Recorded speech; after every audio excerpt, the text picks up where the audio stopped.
Hey,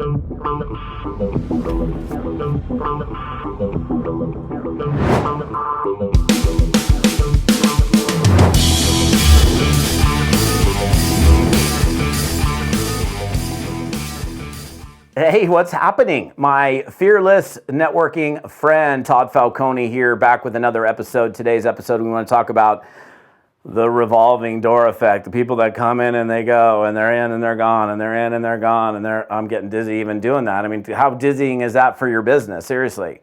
Wow, I got a head rush, like turning my head like that. What the revolving door effect? That's when people come in, you make a sale, great, good job, but you don't have a customer.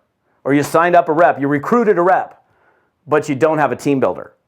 So, it's interesting because some people have, in fact, I'm thinking of a conversation I had this last month with a top leader in a network marketing company. She has a person on her team that absolutely just, puts people in left and right, 60, 70, 80 customers a month, but the very next month they don't reorder. They're toast, they're gone. So how do you go about stopping the revolving door effect? You got to first decide for yourself, like your customers and or distributors, you got to attribute a higher value to them than I just made a sale or I closed a person. To me, it's like if I make a sale, I want that sale to continue on and on for good, forever and ever, amen, if possible.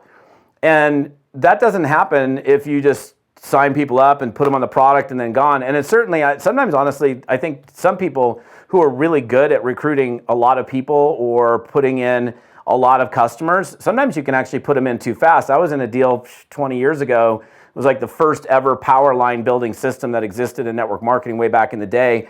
And I was personally recruiting as distributors over 100 people a month for like 9 months running.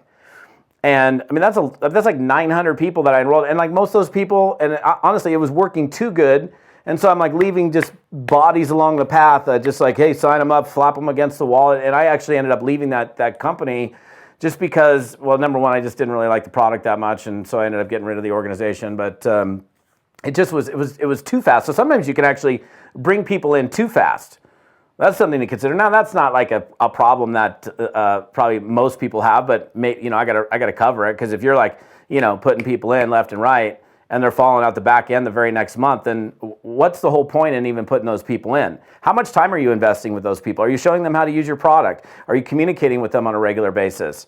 Are you helping them to have a product experience? I think communication is absolutely the key to retention, and especially with customers. Like this isn't habit for you. I want to help you to create a favorable, positive product experience. If I just sign you up and I'm like, I don't know if you've even opened up your box. It could be 2 weeks later, 3 weeks later. You still haven't even opened up the box. I just made a sale, but I didn't create a customer.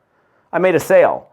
Yeah, cool. I made a few bucks, but how much money are you losing because you're flopping people in and they're flying out the back door as fast as you put them in? So just something to think about. Like, you got to look at yourself and go, what am I doing with my customers? Am I communicating with them? Am I teaching them exactly how to use the product? Am I staying in a consistent form of contact with those people to make sure that they are, that they're doing? Because it's not habit. If you're getting somebody on a new product that they've never tried before, and now there's like this new part of their day, it's not like, oh, automatically I'm taking this product every single day. I'm going to remember to take it every single day. So to me, again, communication is the key. So what's your communication to your customers? Do you just sign them up and then it's like you barely talk to them again? That's not creating a customer. That's making a sale and having that revolving door effect. With distributors, and look, it's essentially the same thing with distributors. Okay, well, distributor comes in because they want to make some money. And so your job is to help them make some money. So if you just sign somebody up and you don't show them the way, you don't mentor them, you don't work with them, you don't get hands-on with them, you're not like involved in actually helping them build the business, and you're just like, hey, go for it. Then you're creating a situation where they're going to be coming in the door and out the door the next month. And even worse, and here's the thing, this is the worst part of it all. If that's your MO, then what you're creating is all these people that had a short-term experience with your product or your company, and then it didn't work for them. So what do you think they're going to say to themselves in the future about network marketing? Or what are they going to say to their friends? Hey, I heard of this company, blah, blah, blah. What do you think about it? Oh, yeah, stay away from that deal. I mean, they had a bad experience because they weren't taken care of. It's like, what value do you attribute to the people that you're putting on your product, services, or into your opportunity? I think you need to attach and look at them as the highest value person in your business at that time, and you got to do everything in your power to help them figure it out, help them to have that product or service experience, help them to get going and create a profit in their business. A person that's created a profit typically doesn't leave. A person that continues to pay money every month and they keep going further and further into the red and they're not seeing results, they're not seeing progress, then they split. So what can you do to help those people progress? What can you do to help them have a favorable product experience? What can you do to help them, work with them, help them to get a check, not point your fingers and say, go get them, champ. That's not a recipe for success. So the way to stop the revolving door effect is you have to be involved and communicate and put a higher value on these people. Because somebody who's putting people in left and right and they're gone the next month, they're attributing no value whatsoever to those people. And people that you're putting in, I think, should be of the utmost value to you. Utmost value to you. So that's it. That's simple. Simple for today, but big, okay? So you might be catching me on YouTube. I know I'm talking fast today. You might be catching me on my podcast. The conversation happens at toddfalcone.com. Go to toddfalcone.com/episode 80, and you'll see the rest of the details on this.